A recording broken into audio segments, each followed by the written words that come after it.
Abra comigo a sua Bíblia em Provérbios, capítulo 4, versículo 23. Provérbios 4, 23. Diz assim as Escrituras: sobretudo o que se deve guardar, guarda o teu coração, porque dele procedem as fontes da vida. Sobretudo o que se deve guardar, guarda o teu coração, porque dele procedem as fontes da vida. Vamos orar? Pai, obrigado por essa manhã, obrigado por estarmos na tua presença, estarmos em tua casa. Pai, nós pedimos a bênção do Senhor, pedimos a presença do seu Espírito, e que o Senhor testifique em nossos corações a tua palavra, e que nos leve a um lugar ainda de maior crescimento, para a glória do teu nome, em nome de Jesus. Amados, na última sexta-feira, era o encerramento da semana de jejum e oração. Nós estamos aqui a orar pela manhã, e então a Leslie estava ao meu lado, a minha esposa, e eu falei: amor, ore por mim, eu estou a orar durante a semana, pedir uma palavra de Deus para ministrar no domingo, e eu falei: ora por mim, eu não sei se eu não estou conseguindo perceber ou ouvir, né, o que Deus quer comunicar, mas ore por mim para que Deus comunique aquilo que Ele quer falar com a igreja no domingo. Eu preciso ouvir do Senhor. E ela orou por mim e amém. Então, naquela mesma sexta-feira, nós saímos daqui, atendemos um casal, foi um tempo muito proveitoso, uma bênção, logo após a oração, e eu havia decidido ir para fora do templo e começar a arrancar aqueles matos que haviam ali na frente. Você viu os matinhos que tinha lá na frente? Tinha uns matinhos meio alto, né? Aquilo estava deixando a nossa frente da igreja feia, ainda a gente não conseguiu tirar tudo, né? Mas eu me propus a arrancar ali, e aquilo foi muito terapêutico, muito terapêutico. Por quê? Enquanto eu estava a arrancar aqueles matos, ali o Senhor começou a falar comigo, e o Senhor falava comigo assim: é chato arrancar esses matos, né? Eu falei: é chato. Eu falei: Senhor, é muito chato, ou negócio chato de tirar. É chato mexer com as ervas daninhas dos lugares, né? Você tem que limpar uma área que é para estar bonita, porém está cheia de erva daninha, está cheia de mato. Então isso vai empreender força, desgaste. Você vai transpirar, você vai cansar, né? Você vai se desgastar, né? E o Senhor começou a ministrar no meu coração. E o Senhor falou assim comigo: assim é com o coração de vocês. Se vocês não cuidarem do coração de vocês, o mato, a erva daninha, os espinhos brotarão no coração. Então o Senhor falou comigo claramente. A minha palavra diz que sobre tudo que se deve guardar, guarde o coração, porque dele depende as fontes da vida. E o Senhor começou a falar comigo sobre o trabalho que nós precisamos empreender em não permitir que ervas daninhas cresçam no nosso coração, que espinhos cresçam no nosso coração. E nessa manhã é sobre isso que eu quero falar com você, é sobre isso que eu quero trazer. Então, naquela manhã, quando eu fui limpar a frente ali da igreja, ou tirar aquelas ervas daninhas, aqueles matos que cresceram naturalmente. E você sabe, queridos, que erva daninha cresce em qualquer lugar, ninguém precisa plantá-las, elas simplesmente aparecem. E quando nós falamos do coração, elas também vão querer aparecer no seu coração. Às vezes porque alguém te feriu, às vezes porque alguma situação aconteceu na tua vida, ou às vezes porque a nossa natureza, ela acaba por produzir sentimentos e pensamentos nos nossos corações, que vai afetar todo esse sistema do nosso coração. E nessa manhã eu quero falar sobre isso com você. Então vamos ao texto.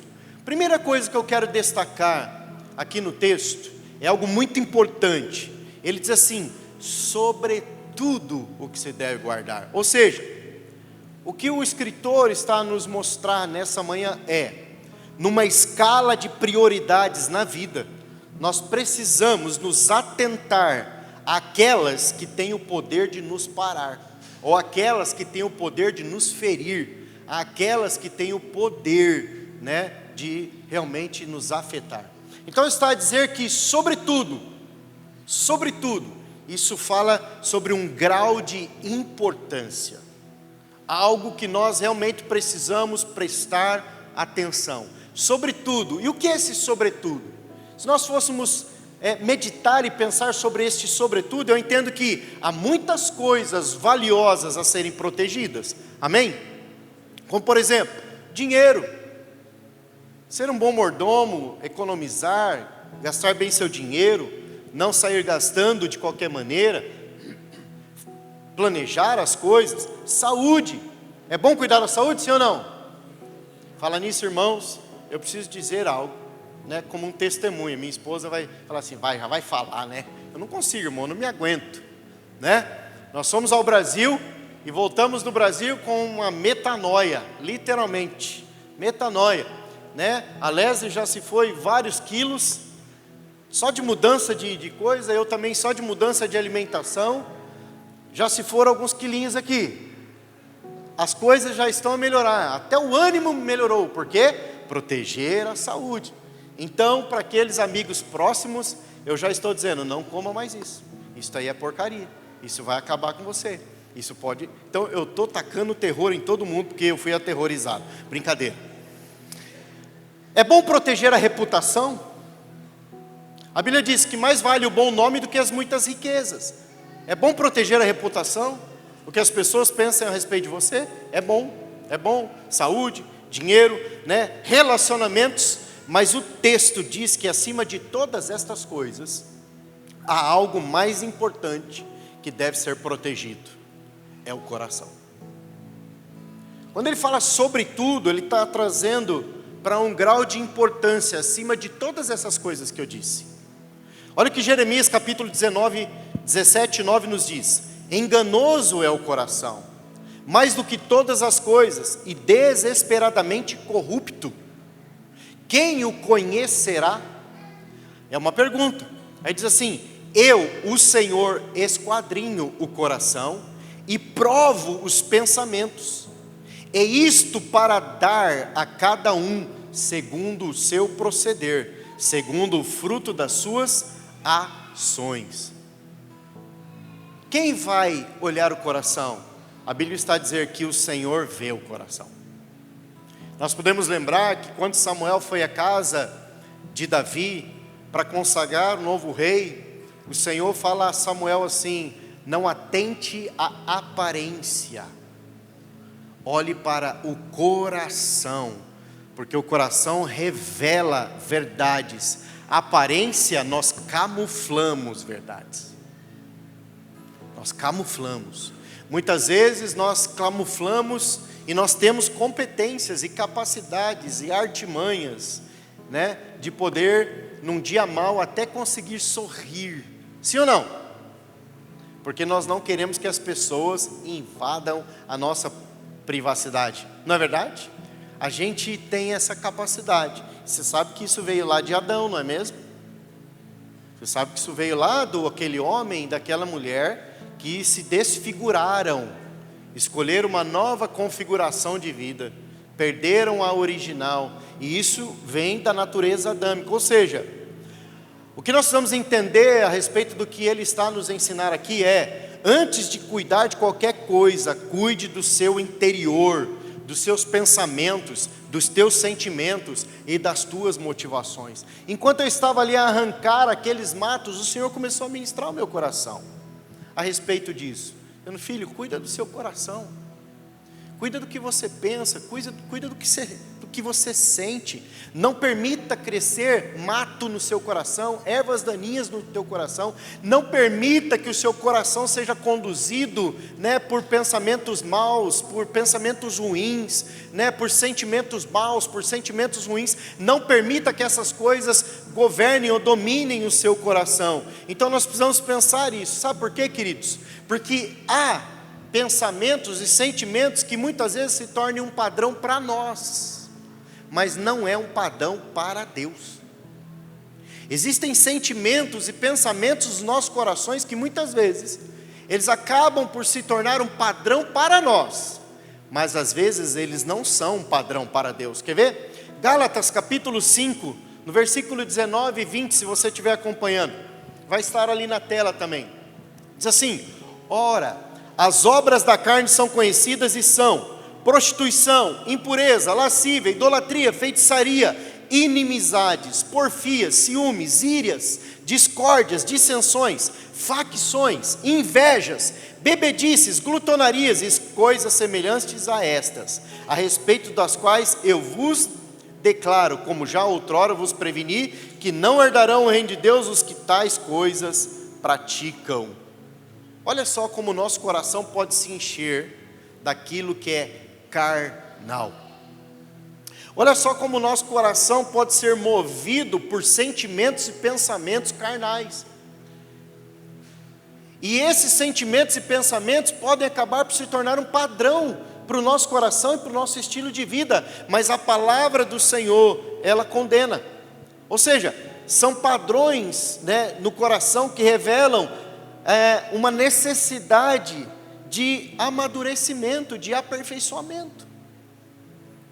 Padrões que no nosso coração às vezes se tornam reais para nós e que na verdade estão a revelar que talvez em algumas áreas das nossas vidas nós ainda não amadurecemos. E há necessidade de aperfeiçoamento. Agora, nós sabemos que a palavra do Senhor nos aponta como ser aperfeiçoados. Como esses padrões, ou esses pensamentos, ou esses sentimentos, eles não governarem os nossos corações. Como é possível? É possível dentro daquilo que o apóstolo Paulo nos ensina. Romanos capítulo 12, versículo 2, diz assim: e não vos conformeis com este século.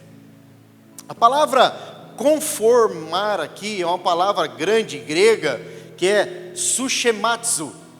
Não é japonesa, sushematsu parece japonesa, né, irmão? Mas ela é grega, é uma palavra grega. E o que ela significa? Conformar-se na mente, em caráter de alguém, ou padrão de outro, moldar-se de acordo com. O que o texto está a nos ensinar é que o apóstolo Paulo está a dizer assim: não se permita amoldar ao padrão deste século, porque este é um século em que as pessoas odeiam, este é um século que as pessoas não amam liberalmente, este é um século que as pessoas pensam mal umas das outras, ofendem umas às outras. Este é um século em que as pessoas estão permitindo que aquilo que está escrito em Gálatas governem as suas vidas. E nós precisamos permitir que essa mudança de não se amoldar com o século aconteça através do que a palavra mesmo nos ensina, mas transformai-vos pela renovação da vossa mente. E aí ele diz: para que experimenteis qual seja a boa, a agradável e perfeita vontade de Deus. Agora, que renovação, como uma renovação da mente vai acontecer? Nos alinharmos aos padrões de Deus. Amém?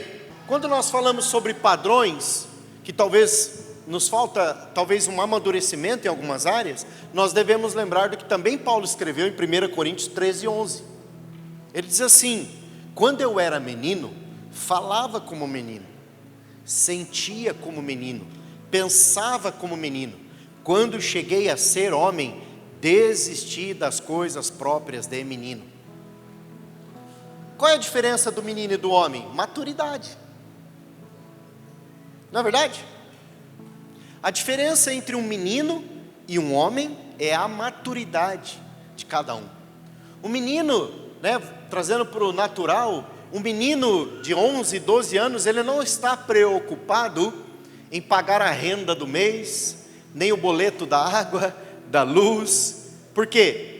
A maturidade dele está conectada com ter que estudar e se divertir. Não é verdade? Sim ou não? Ele não vai se preocupar com as contas ao final do mês. Ele vai olhar para o papai e para a mamãe e vai dizer assim: pai, toma que é tua essa conta aí. Eu não tenho nada a ver com isso. Cada um com a sua maturidade. Você paga aí a conta da escola, você paga aí a conta da água, da luz, né? O menino não vai pensar dessa maneira. Agora o homem não. O homem, ele tem maturidade para cuidar da sua casa, ele vai pensar nessas coisas, ele vai pensar nas contas que devem ser pagas, e esse homem vai trabalhar para poder sustentar a sua casa, amém? Isso é natural, não é verdade? Mas na Bíblia existe um paralelo também de crescimento espiritual. Quando ele fala sobre menino, ele está falando daqueles meninos ou aqueles que têm uma maturidade inicial da vida cristã. Aqueles que acabaram de conhecer a palavra da verdade, conhecer a Jesus, e eles têm uma atitude ainda de menino, de criança espiritual. Mas à medida que ele vai crescendo espiritualmente, vai entendendo os valores da palavra de Deus, então ele vai deixando para trás as coisas do menino espiritual e vai se tornando um homem espiritual. Amém? Sabe, são paralelos que nós não podemos nos distanciar deles ou não nos apegarmos a eles. São paralelos que nos ajudam a crescer e avançar. Ou seja, tudo que vem de dentro de nós, queridos, ou tudo que vem de dentro da minha vida, da tua vida, em nossas ações, ou nos seus movimentos, nas suas ações, é resultado de um padrão de sentimentos ou pensamentos internos. Todo movimento que você faz é resultante do que você crê aqui dentro. Tudo que você move, toda ação que você executa é resultante dos seus padrões internos. Como eu disse, se os padrões internos são padrões que agradam a Deus, que estão na palavra de Deus, é lógico que você vai refletir aquilo que é a palavra de Deus. E a mudança de mente é por conta da palavra de Deus. Porque é a palavra de Deus que deve nos guiar. É a palavra de Deus que tem o poder de nos transformar. A palavra do Senhor diz assim: a palavra do Senhor é perfeita e restaura a alma.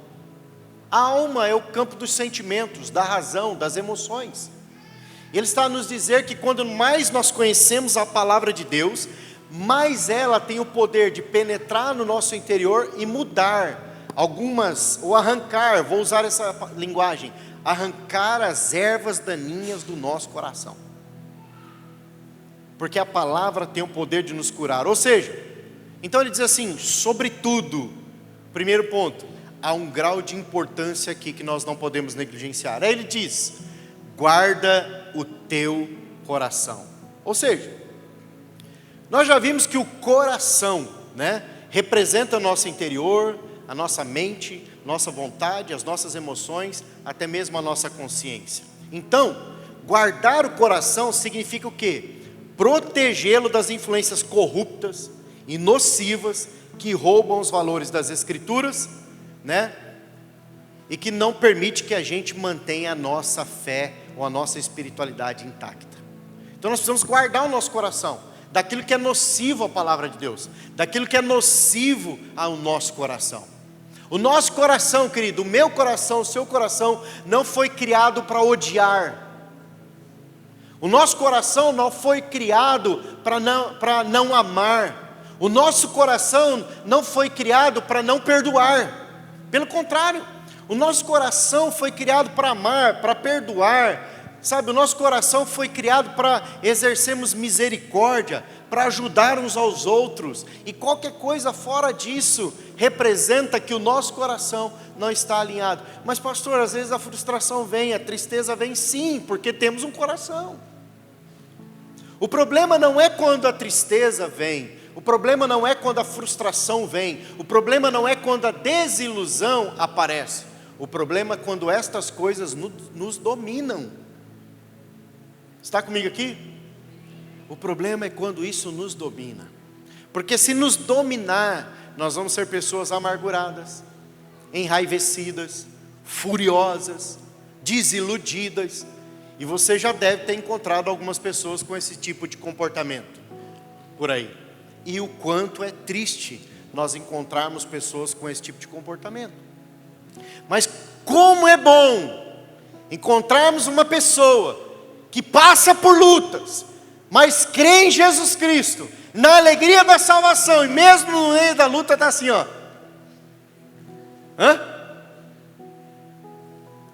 Nesse exato momento, olha para a pessoa que está ao seu lado, Você vai dizer para ela assim: você não sabe quantas lutas eu estou passando.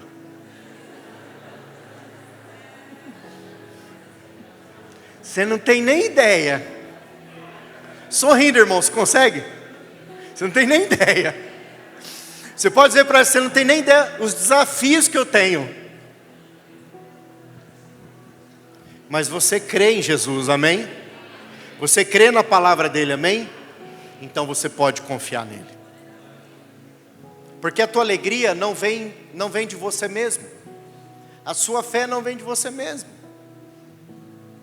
Vem do autor e consumador da sua fé. Hebreus 12, 2 diz isso. Ou 2:12, ou 2:22. É por ali. Às vezes dá um bug aqui, mas está lá, Hebreus capítulo 12. Confere para mim, por favor, para mim não falar errado aqui, Miguel. Se é Hebreus 12, 2, ou 2:12, ou 2:22. Mas você pode confiar no autor e consumador da sua fé, porque ele te sustenta. Ele é a rocha eterna. Amém? 12:2? Hebreus 12:2. Autor e consumador da nossa fé. Querido, o homem prudente edificou a sua casa sobre a rocha. Veio os ventos, veio as chuvas, deram contra aquela casa e ela não foi abalada. O homem imprudente construiu a sua casa sobre a areia. Veio as chuvas, veio a tempestade, deram contra a casa e ela ruiu. A questão aqui é escolher aonde você vai construir a sua vida. Falei sobre isso para os nossos adolescentes. Não é sobre viver, é sobre construir. A sua vida é uma construção. Através dos valores que você carrega, através das decisões internas que você tem, a sua vida é uma construção. Por isso o coração faz parte disso. Então, nós devemos perceber que o coração deve ser protegido de tudo aquilo que possa atacar o coração e nos trazer para um lugar onde a alegria, a paz e a felicidade não permaneçam ou não estejam. Agora, guardar o coração do quê? Eu quero dar alguns exemplos, são exemplos que vai fazer você talvez pensar: das más influências, amizades que afastam ou que nos afaste de Deus. A gente fala muito isso para jovem e adolescente, não é? Mas existem adultos que têm certos relacionamentos ou amizades com algumas pessoas que honestamente não deveria ter. Eu acho que poderia ter até coleguismo, é diferente de amizade. Porque um colega é alguém que você passa um tempo com ele. A amizade é alguém que você crê como ele crê. Eu digo isso para meus filhos faz muito tempo. Falo: você na escola não tem amigo, você tem colega. Porque a influência de um colega não ultrapassa a medida da influência de um amigo. O colega, pejorativamente falando, é o cara da bagunça. É aquele que quer fazer bagunça, quer pular na piscina, quer jogar bola, e vai pensando você adulto como se enquadra isso dentro do seu universo. O amigo é aquele que quando vê você fazer uma coisa má, porque é teu amigo e te ama, ele aponta o dedo no teu nariz e diz assim: você está errado. E é esse tipo de pessoa que a gente tem que ter do nosso lado. Porque ter do nosso lado pessoas que só estão ali a aplaudir as nossas falhas: é isso mesmo, continue assim, não há problema algum, não é tanto assim, isso é exagero, isso é religiosidade, isso é fanatismo. Pessoas que pensam dessa maneira, você deve refutar, não anda com essa pessoa. Aliás, Salmo capítulo 1 diz que aqueles que são do Senhor não se assentam na mesa dos escarnecedores e não andam no conselho dos ímpios. Mas ele tem prazer em meditar na lei do Senhor, e nela medita dia e noite, e ele será como uma árvore frutífera. Porque ele está o quê? A proteger o coração dele de má influências. Outra coisa, guardar o coração o quê? Das mentiras do mundo, como ideologias, principalmente aquelas que contrariam a palavra do Senhor. Amados, sabe uma coisa que eu vi ontem que eu fiquei assustadíssimo? Ontem foi celebrado talvez alguns devem ter visto. Foi celebrado um casamento entre o pai e uma filha, cá em Portugal. A culpa não é de Portugal. A culpa é da cultura, é das ideologias. E as pessoas estavam indignadas, escrevendo várias coisas. Como assim? Querendo perceber, entender do que se tratava. Mas isso aconteceu, eu não sei qual é o contexto, mas a manchete dizia isso. Que uma filha, o pai com 92 anos e a filha com 86 anos se casaram ontem. Parece até brincadeira, mas é verdade. Agora, isso é idade também para se casar, irmãos? E nas condições das quais aconteceu, eu li isso ontem numa reportagem. Eu sei, você está assim, como assim? Como assim? Como assim? Como assim? Eu estou a dizer um fato que eu li numa reportagem. A veracidade da reportagem, não sei, mas eu estou só reportando o que eu li. E o pior é que eu vou dizer para você, eu não duvido, tá? Eu não duvido. E tantas outras barbaridades, ou seja, das mentiras do mundo, é a não conformidade com o padrão desse século.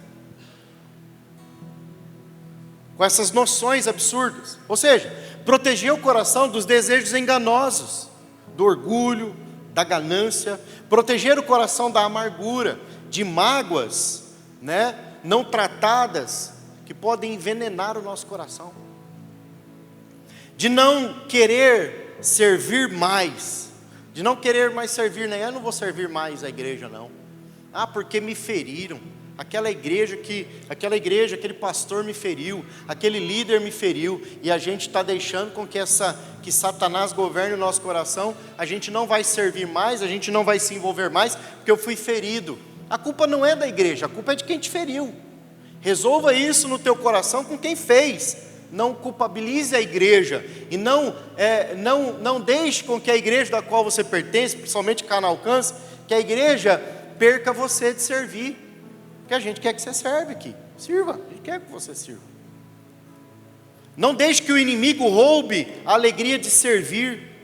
Não deixe que o inimigo roube a alegria de cooperar com o reino de Deus. Volte a fazer, porque é para o Senhor que você faz. Por exemplo, proteger o coração de não querer gerar um ambiente harmônico em casa. Às vezes, a falta de vontade de conversar para consertar o que não está certo em casa. Às vezes os maridos, as mulheres, as irmãs, os casais, acabam por não conversar algumas coisas porque não querem gerar tensão dentro do lar. Deixa eu dizer uma coisa para você. Não adianta, se não houver tensão, não há transformação. Tem que haver tensão, porque senão há transformação. Não pode haver ali um sufocar de sentimentos. A esposa precisa falar para o seu esposo, sem ofendê-lo, lógico, aquilo que está a sentir. Mas o esposo também tem que falar para a sua esposa, sem ofender, aquilo que está a sentir, para que ambos possam cuidar um do coração do outro. Amém? Proteger o coração disso, ou seja, por quê? Ezequiel capítulo 11, Ezequiel, no capítulo 11, melhor dizendo, Ezequias capítulo 11, versículo 19, diz assim: dar-lhe-eis um só coração, espírito novo, porei dentro deles, tirarei da sua carne o coração de pedra, e lhe darei coração de carne. Marcos capítulo 7, versículo 6 diz assim: respondeu-lhes: bem profetizou Isaías a respeito de vós, hipócritas, como está escrito: este povo honra-me com lábios, mas o coração está longe de mim. O coração é muito importante, queridos. Então, o conselho prático que nós tiraríamos de guardar o coração aqui, é o que está escrito, por exemplo, em Mateus 26, 41, ele diz assim: vigiai e orai, para que não entreis em tentação.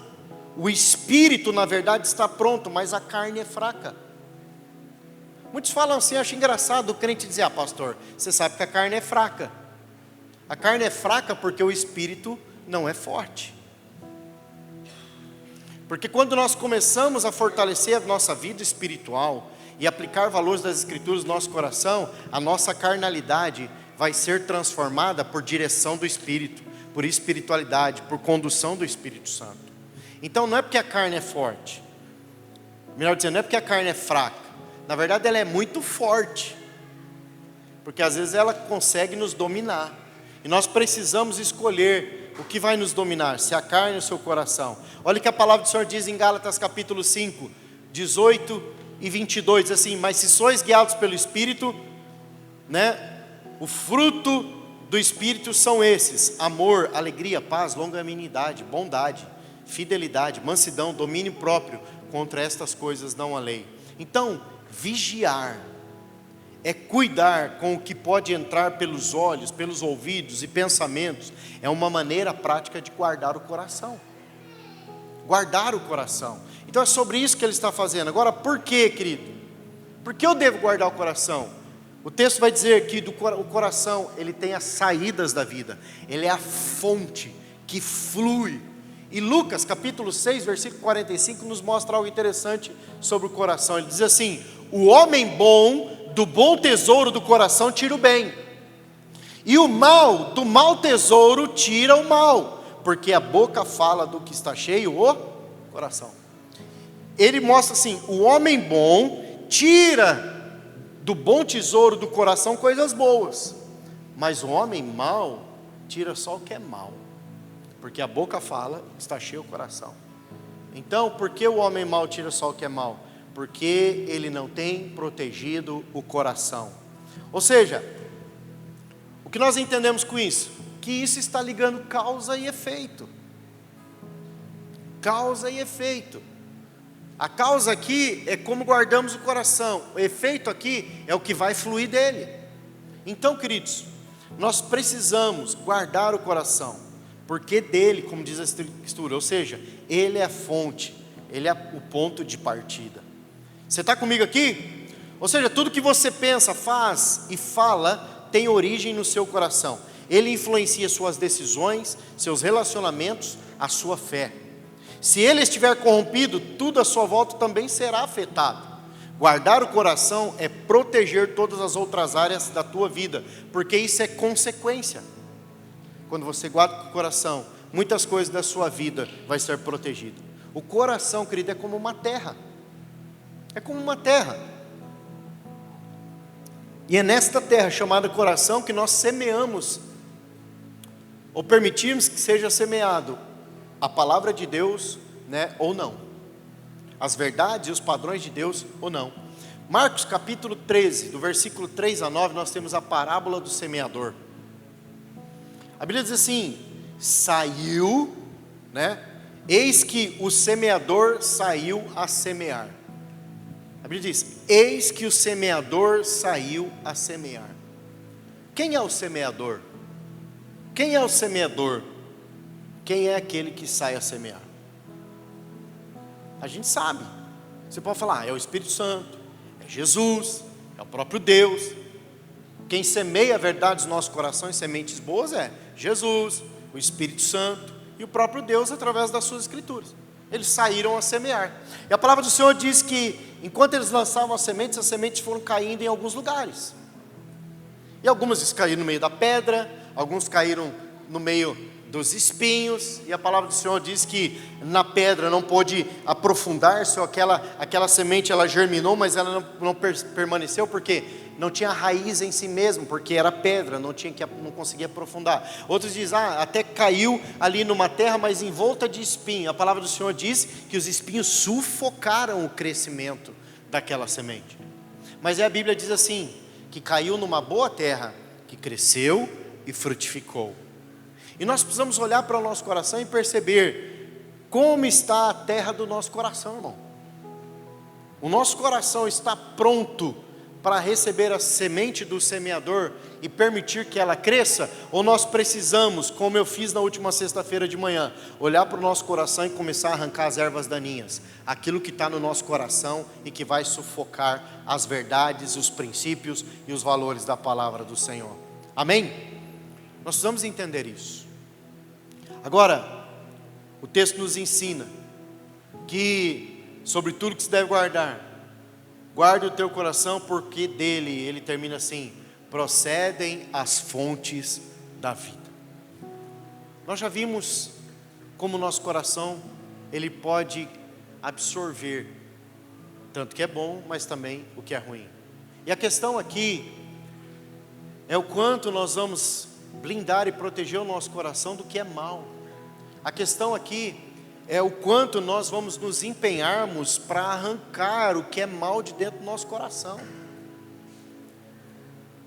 Olha que Tiago capítulo 3, versículo 11 nos fala: acaso pode a fonte jorrar do mesmo lugar o que é doce e o que é amargo? Nós estamos falando que o coração procede às fontes da vida, é uma fonte. E o apóstolo Tiago está dizendo assim: pode do coração, de uma mesma fonte, jorrar o que é doce e o que é amargo? O que ele está dizendo é: não deveria. Não deveria. Mas pastor, e se acontecer? Arrependimento. Mas o arrependimento por si só, ele não produz grande efeito se nós não permitirmos que ele nos transforme, que ele nos leve a um entendimento de que aquele contexto tem que ser mesmo mudado, tem que ser mesmo alterado, aquela prática precisa ser deixada, aquele pensamento precisa ser mudado. Então nós precisamos entender isso, ou seja, nós precisamos permitir, que o coração, por ser comparado a uma fonte, um manancial, de onde jorra a vida, a fonte, ele é uma origem, ele é um rio, ele tem fluidez, ele precisa ser limpo, ele precisa ser cuidado, ele precisa ser protegido, não pode haver, entrar ali aquilo que vai poluir essa fonte, aquilo que vai estragar essa fonte, aquilo que vai realmente atrapalhar de nós podermos desenvolver uma vida em que Cristo seja revelado. Olha, eu creio que para que nós possamos viver esse coração, ou ter esse coração, nós vamos entender uma verdade importantíssima.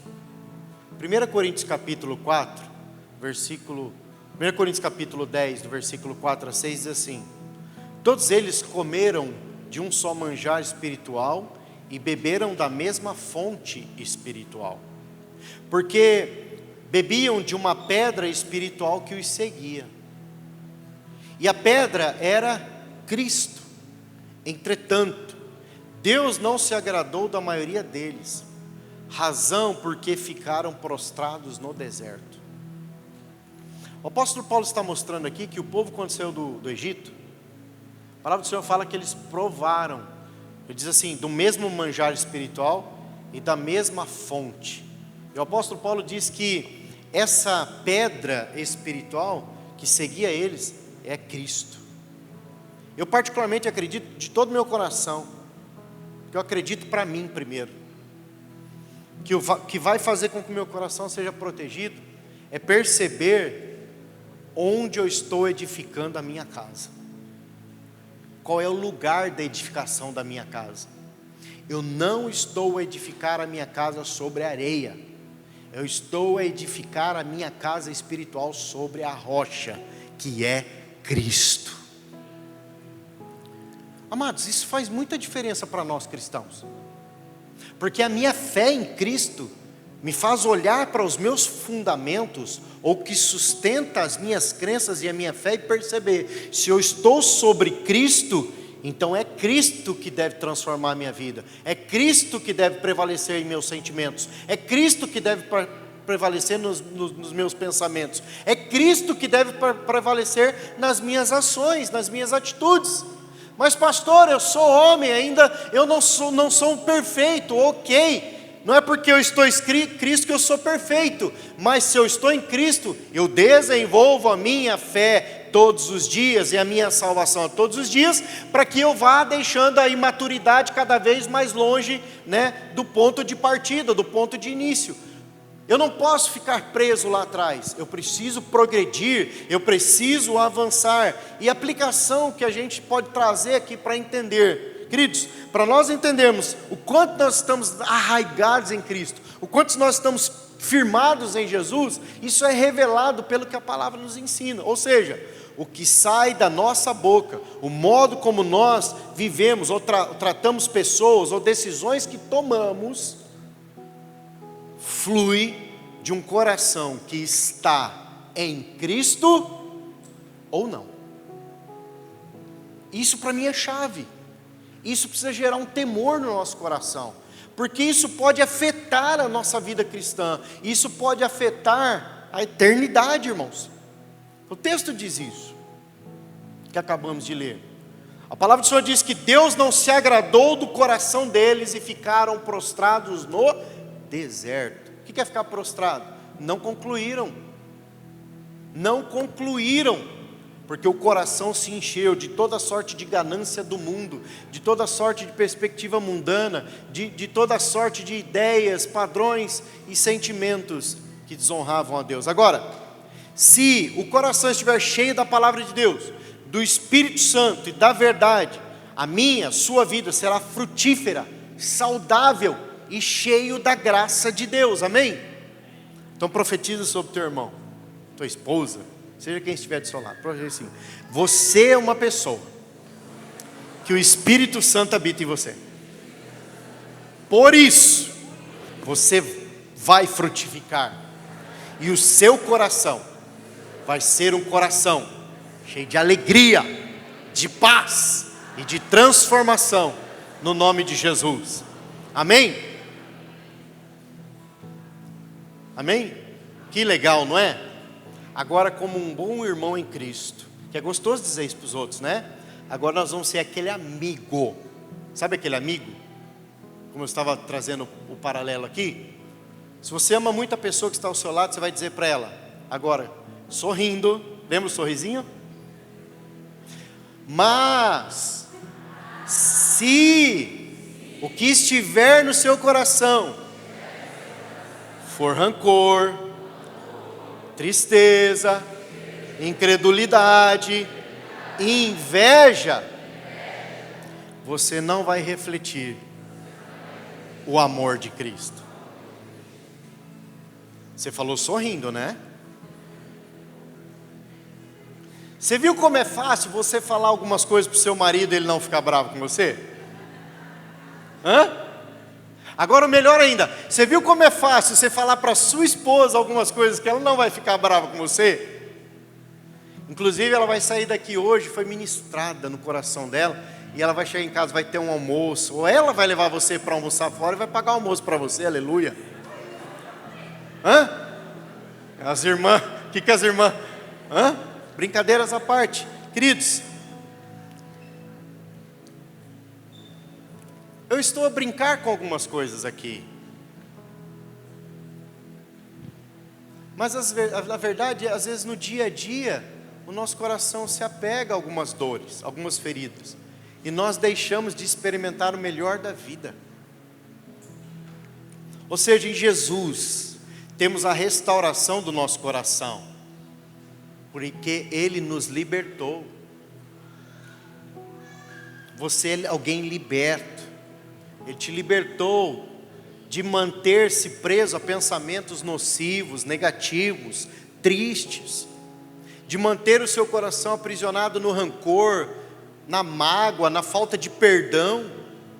Jesus te libertou para você ter o melhor coração do mundo e expressar isso através do seu rosto. Olha o que a palavra de Deus diz em Provérbios: o coração bom, coração que está legal, formoseia o rosto. Eu não sei você, mas quando você se deparar com alguém, onde você estiver, que ela estiver com a face assim, ó, não brigue com a pessoa,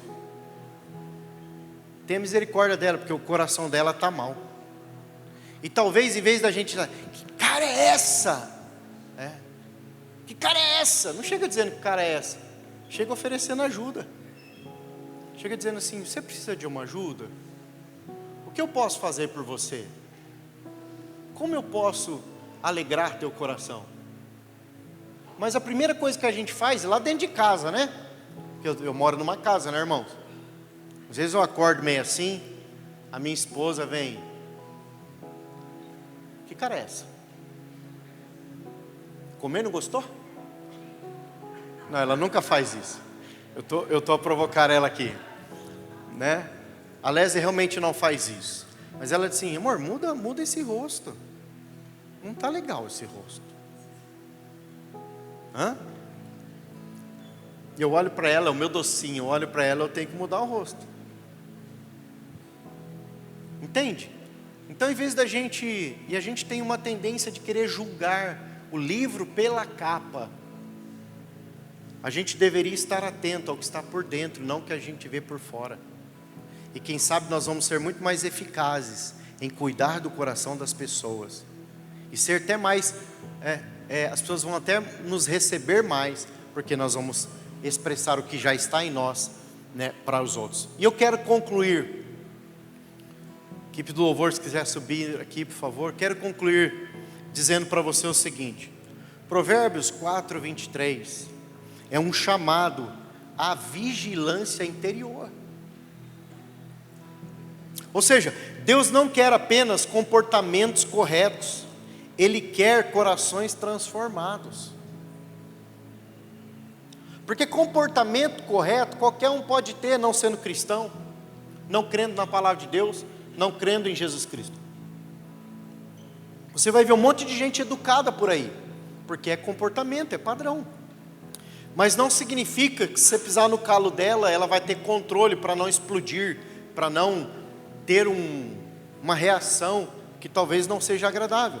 Ou seja, quando priorizamos e guardamos o coração, estamos cuidando dessa raiz que vai sustentar uma vida inteira com as pessoas e com Jesus. Então, queridos, permite fazer uma pergunta simples, porém profunda.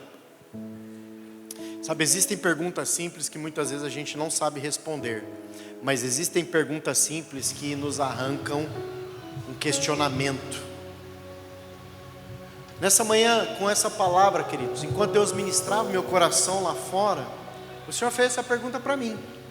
Enquanto eu estava arrancando aqueles matos, aquelas ervas daninhas ali, e chegou uma hora que a Leslie foi lá fora, eu olhei para ela e falei assim: amor, para mim chega, deu, cansei, não brinco mais, tá calor, os matos não saem com facilidade, estou cansado.